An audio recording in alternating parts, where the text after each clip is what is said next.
Hello and welcome to our special coverage on stock market. I am Vivek Mittal. दोस्तों, आज हमने देखा कि निफ्टी ने 20,000 के लेवल को लगभग टच कर लिया था। आखिरी के सत्रों में केवल 8 अंक से रह गया निफ्टी। तो हम ये कह सकते हैं कि अब हम लगभग 20,000 के लेवल्स के आसपास अब ट्रेड कर रहे हैं। सेंसेक्स ने भी 67,600 के लेवल्स को पार करते हुए दिखाई दिया।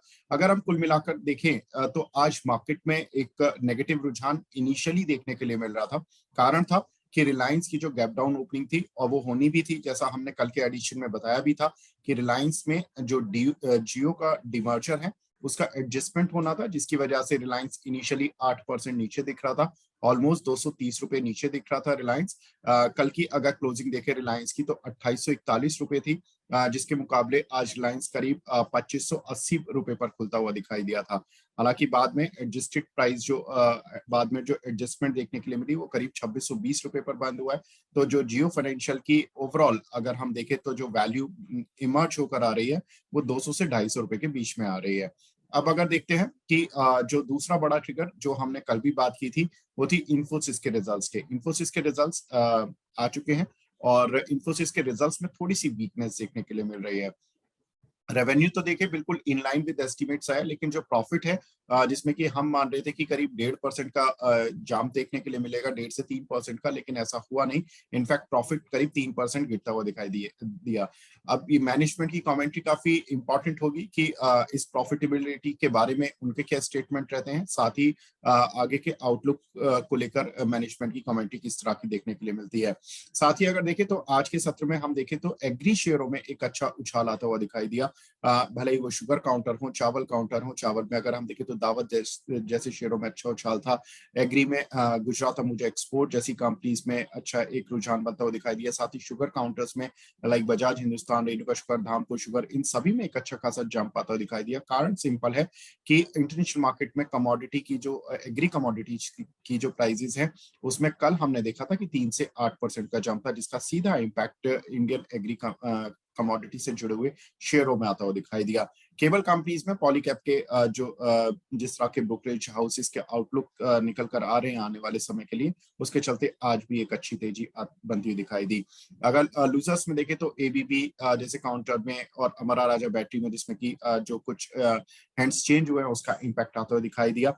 अब मार्केट की नजर होगी कल के सत्र में कि कल क्या निफ्टी एक्चुअली 20,000 का आंकड़ा पार करेगी या नहीं करेगी। जिस तरह के ग्लोबल संकेत हैं अभी उससे कुछ वीकनेस तो नहीं दिख रही है, लेकिन कुछ एक रिजल्ट्स वाले जो शेयर्स होंगे उनका इम्पैक्ट जरूर मार्केट में आता हुआ दिखाई देगा। खासतौर से अगर देखें तो इन्फोसिस के रिजल्ट्स का इम्पैक्ट जो होगा सुबह के सत्र में आईटी निफ्टी पर रिफ्लेक्ट होता हुआ दिखाई देगा। साथ ही रिलायंस के नतीजे जो कि कल आने हैं, उससे पहले रिलायंस की और क्या चाल रहती है उस पर भी मार्केट का एक जो वेटेज होगा वो सीधे तौर पर बनता हुआ दिखाई देगा। बैंकिंग शेयरों में आईसीआईसीआई बैंक और कोटक के नतीजों से पहले बैंक निफ्टी के भी रुझान पर नजर रहेगी। लेकिन जो दूसरी कंपनीज हैं जिनके नतीजे कल आने वाले हैं उसमें HDFC life, JSW steel, Vedanta, Ashok Leyland और अल्ट्राटेक सीमेंट जैसी कंपनीज होंगी जो निफ्टी को ड्राइव करने की कोशिश करेंगे। तो कुल मिलाकर ये कह सकते हैं कि ये शानदार हफ्ता रहा। और ये सिर्फ ना सिर्फ शानदार हफ्ता रहा, अभी तक जुलाई महीना ओवरऑल देखें तो मार्केट की ट्रेडिंग के लिए बहुत अच्छा देखने के लिए मिला है। अगर हम पिछले 16 ट्रेडिंग सेशन में देखें तो निफ्टी ने जब अपने ऑल टाइम हाई, जो प्रीवियस ऑल टाइम हाई थे 18,887 के, उनको जब तोड़ा था तो करीब 16 ट्रेडिंग सेशन लिए हैं अपने नए 1,000 पॉइंट बनाने के लिए। तो निफ्टी लगभग 1,000 से 1,100 पॉइंट अब ऊपर आ चुका है उन लेवल से। और अब ये देखना इंटरेस्टिंग होगा कि कल किस तरह से 20,000 की जो इम्पोर्टेंट दहलीज है उसको मार्केट पार करेगा। उसके लिए एफआईज का डेटा बहुत इंपॉर्टेंट रहेगा, इन्फोसिस का जो आउटलुक होगा वो बहुत इंपॉर्टेंट होगा, साथ ही ग्लोबल इंडिसेस का परफॉर्मेंस काफी इंपॉर्टेंट होगा। क्योंकि हमने देखा कि कल अमेरिकन मार्केट्स में कुछ एक कंपनीज के रिजल्ट्स आए थे, टेस्ला और जो दूसरी टेक कंपनीज थी उनके रिजल्ट्स उतने अच्छे नहीं थे जो कि मार्केट एक्सपेक्टेशन से, तो जिसका इम्पैक्ट आज हो सकता है कि अमेरिकन मार्केट्स पर साफ तौर पर दिखाई दे। लेकिन कहीं ना कहीं ग्लोबल इंडिसेस में भी जो स्ट्रेंथ है वो इंडियन मार्केट के पूरी तरह से काम आ रही है और उसका इम्पैक्ट हम देख भी रहे हैं। तो फिलहाल इस एडिशन को यहीं पे समाप्त करते हैं। कल फिर मिलेंगे इसी समय पर और जानेंगे कि क्या होगा अगले हफ्ते के लिए। Thank you.